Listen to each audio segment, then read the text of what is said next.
Hello students, in previous class I teach you what is DMA and the mode of DMA controller.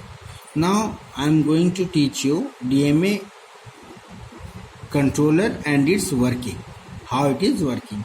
DMA controller is a hardware unit that allow IO devices to access memory directly without the participation of the processors. Okay, it is a simple architecture of the DMA controller and how it is working. Whenever an IO device wants to transfer the data to or from memory, it sends the DMA request DRQ to the DMA controller. See here, it's sending the request to the DMA controller. In this way, DRQ sends through DRQ to the DMA controller. Okay. The DMA controller accepts the DRQ and asks the CPU to hold for a few clock cycles by sending it to the hold request.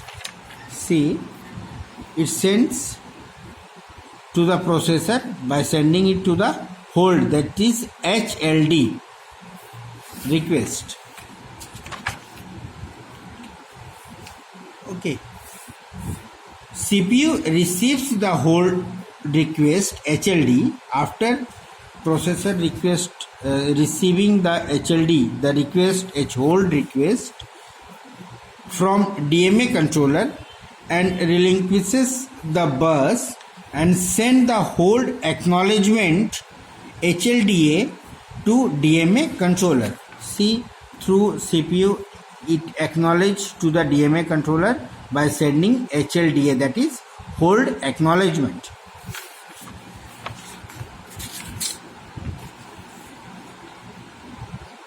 After receiving the hold acknowledgement, the HLDA DMA controller acknowledges IO devices DEC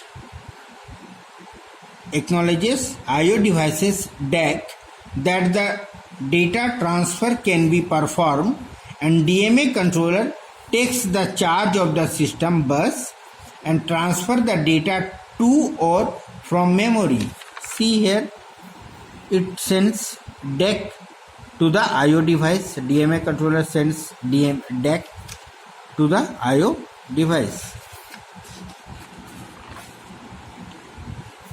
When data transfer is accomplished, the DMA raises an interrupt to let know the processors that the task of data transfer is finished, and the processors can take control over the bus again and start the processing where it has left.